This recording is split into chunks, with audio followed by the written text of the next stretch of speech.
Hello, I am Andrei Alyokhin and you're watching the program Binding on UATV. Today we will speak with the writer Tamriko Sholi about the art of being a writer. Let's imagine the situation.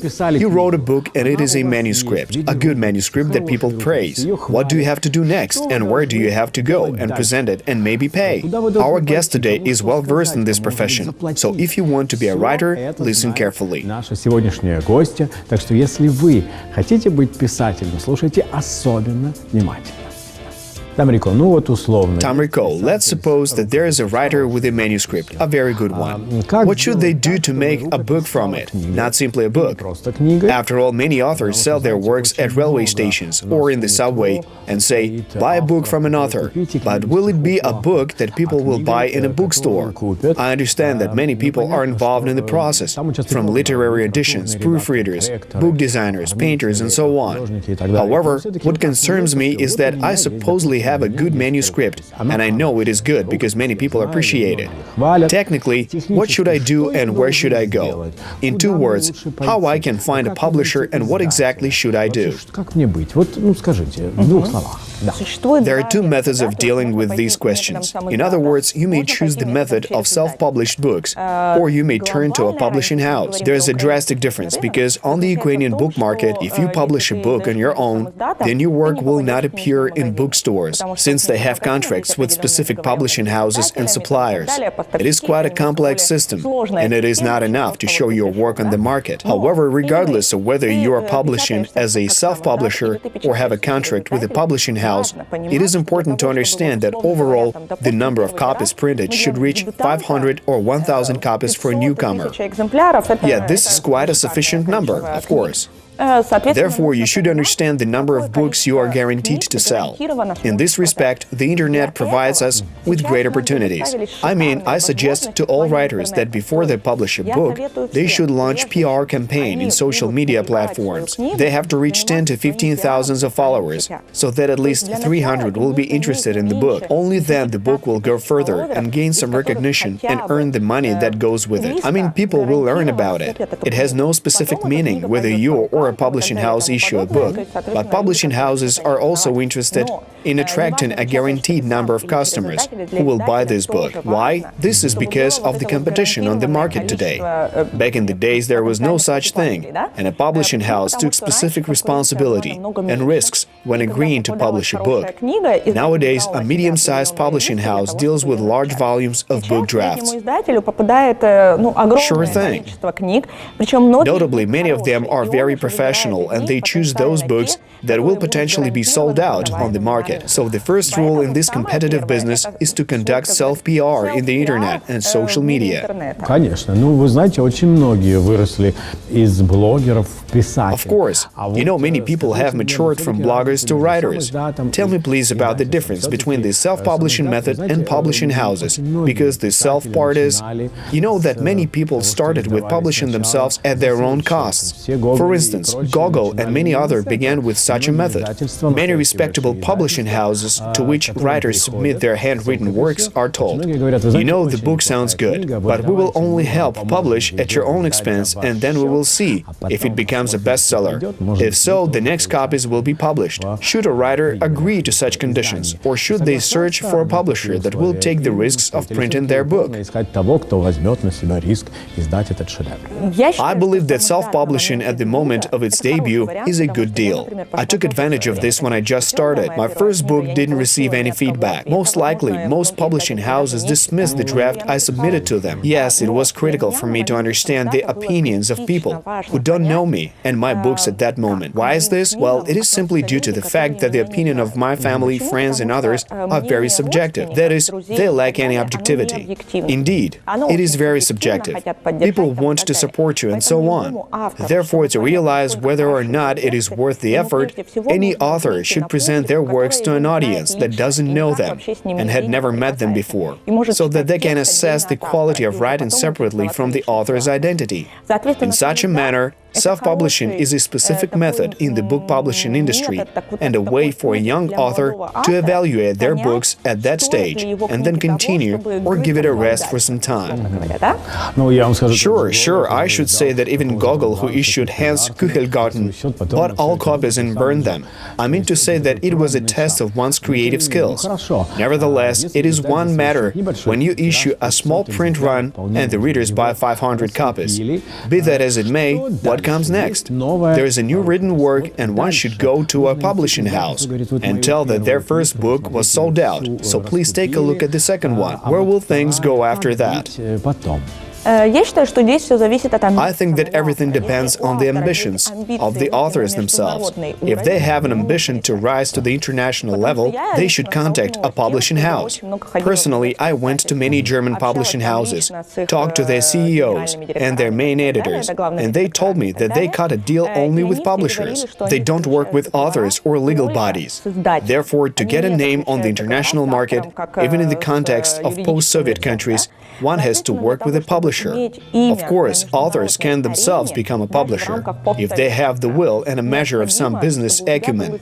In other words, they may find a publishing house and produce their books under their own name. Such an approach is also possible in the publishing business. I will interrupt you for a bit. We had writers that saw the only opportunity for publishing their works by establishing their own publishing house. Moreover, these publishing houses began growing on the basis of the books of other authors, and they eventually transformed into a large project. I mean to say that this is totally possible. Absolutely. Once again, everything depends on the ambitions of an author and their desire to develop a plan to make this work. Why? Because I faced also many instances when people came to me and they didn't even have a concept for a future book, yet they had a cover and the back design for the book. People should understand, if they are ready to maintain the work on the project that they want to launch. Either way, any work is a difficult process. Writing demands the same amount of work as any other profession. The perfect opinion is to develop a system that has been developed in Western countries and functions well. There are such bodies that function as literary agencies in Western countries. This is precisely what we don't have in Ukraine. So far, we don't. The goal of a literary agency is to connect the publisher and the author. They provide their services at a greater cost for those authors who receive their cuts from a deal and their royalties. However, this notion of a third party does not exist in Ukraine in such relations. Authors have to deal with everything on their own. Unfortunately, we don't have publishing houses that can actively devise a PR campaign for an author.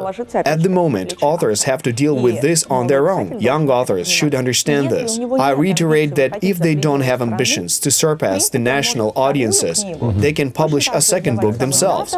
They will have a specific audience that will be interested in the next work. After all, it brings in good money, but they can always quit.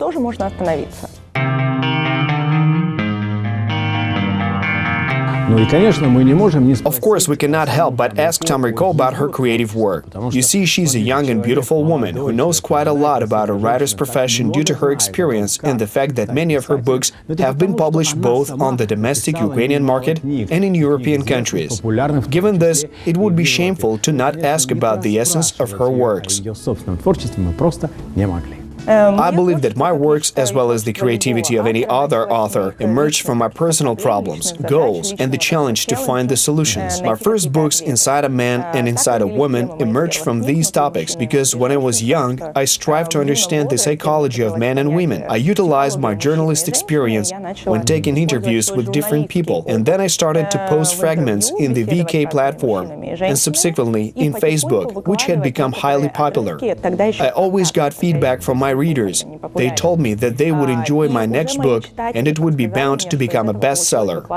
Wow, sure. I asked myself, why not write a book? I thought, why not? So this is how the genre of literary storytelling was born in me. I mean, the book from one perspective is a documentary, while from another angle it is written in a fictional style. And many people say that some aspects of it have a cinematographic value because of the many literary techniques that I use, my descriptive writing style, and so on. It is evident what you're reading reading. Yet, quite an interesting expression exists regarding this aspect, that a book cannot be written without seeing a movie about it. I agree with this idea. I think an author should visualize their work. It was easier for me because there were such real conversations. For this reason, I arranged to have a visual part of my story done. Tell me, your heroes are real, I can bet on it, because you not only fixed the reality in a documentary style, but exaggerated some aspects and added something. So how does an author that has real prototypes work, seeing as they can recognize themselves in a book with fear or joy? How does a real prototype become a literary character? What should be done to breathe life into them and enable them to live their literary life, rather than just describe them as they are, without simply creating some kind of photographic characteristic? Литературным персонажем. Что нужно сделать, чтобы он вдруг зажил художественной жизнью, а не просто обрел какие-то фотографические черты? My heroes could not recognize themselves by chance, because they were warned prior to that these interviews will be used in a book. Of course, they did not talk in a manner that I described in a book. In other words, I have a moment in a book when a hero compares his lover with a morning cookie, though he did not say this immediately. He said she's cool. I asked him, please compare her with something, and he was like, I have no idea. Then I said, well, how does she smell? I had to ask many guiding questions so they could ponder them, and say in the end, she smells like a morning cookie. In other words, I function as a cinematographer, like when movie is shot or a program is created during which the editing of many scenes are deleted and others combined to make a whole product. For instance, when some kind of film is being shot in different countries, the editors start from the ending scenes and so on. Yes, of course.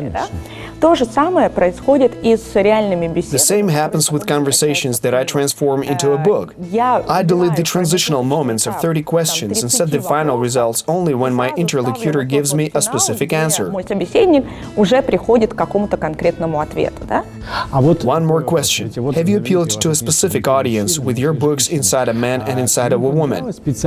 I mean, I would be interested in inside a man, while inside a woman would be more difficult for me to comprehend. Do you consider that this book will be more for men, while the second one will appear more to women? Or are they initially intended to appeal universally to both sexes? To be honest, I appealed specifically for the female audiences. I didn't expect men to be interested in my works. This book is written in a soft language, sometimes romantic and sometimes naive. I see this aspect clearly now. So it seems that you have matured. Yes, sure thing. There are many subjects that I would address in a different manner today. It was surprising for me that this book would be interesting for women at the age of 45 and up. When I wrote it, I was 24 to 26 years old, and at best, I expected that women of the age of 35 would read it. I'm talking about my peers that had a similar life experience. I see that my characters were the same, and there were no women over 50 years old. I mean, even 40-year-old women were an exception for me. I talked more with people in the age category of 24 to 35 years. You expected the audience of the same age? Of course, specifically this audience. So when men started reading my books, I was astonished. Aside from the fact that they read my books, I was quite shocked that they actually liked them. The third surprise was that women of my mother's age, that I associated with my mother, also enjoyed reading my books. Quite frankly, I must admit that my mother was not really thrilled with the books that I wrote. Seriously?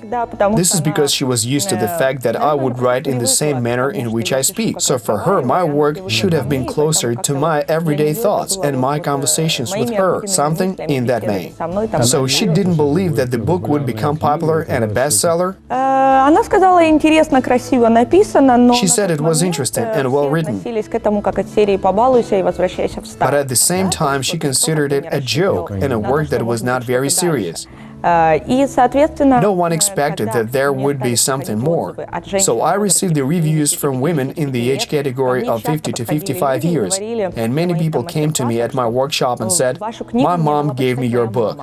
I mean, the younger audience started to read it because their mothers recommended the book. I thought for quite some time why this happened until the moment when one 55-year-old woman said to me, "I read your book with great pleasure." Why? Because we didn't have such books when I was younger. The topics that you cover in your books were not discussed and addressed when I was a young woman. Таких книг не было. И пока я была молода, это вообще не обсуждалось, такие темы Oh yes, sure. поднимались и так далее. Therefore, many aspects here are a discovery and a surprise. I understood that I didn't take into account this aspect. I thought that. Мне казалось, что Such things always existed. Yes, yes. как бы, да? Но мы меняемся. Yet we're changing, and so is the epoch.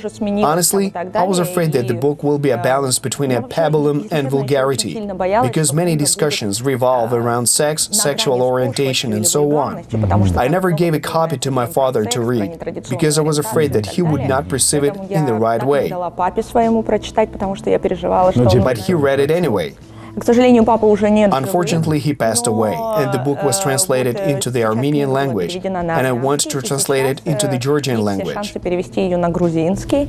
Perfect. This means you return to your homeland, so to speak. И Yet they rated the book 18+ in Armenia. I think that when I will have an opportunity to translate it into Georgian, it will be rated in the same manner. Yet I agree. На самом деле с этим, потому что действительно Everything is serious. The fact of the matter is that some of the topics are difficult for teenagers to understand. Awesome. So, Tamriko, let's hear your opinion as a writer in this situation. You're a reader, and you got the book that you wrote when you were young. What would you say, shortly, about it? If people would ask you, so how was it? What will be your response to this direct question? My book, right? It is hard for me to answer because I don't know subjunctive, but it is my book and I don't know how I would react to it if I was a teenager. Я не знаю, как бы я в тинейджерстве I love to ask questions that people cannot respond to immediately. I want to thank you very much for your visit. It was very interesting. Of course, we look forward to reading your new books and gladly await with bated breath for your next visit on the Binding program. Спасибо за беседу.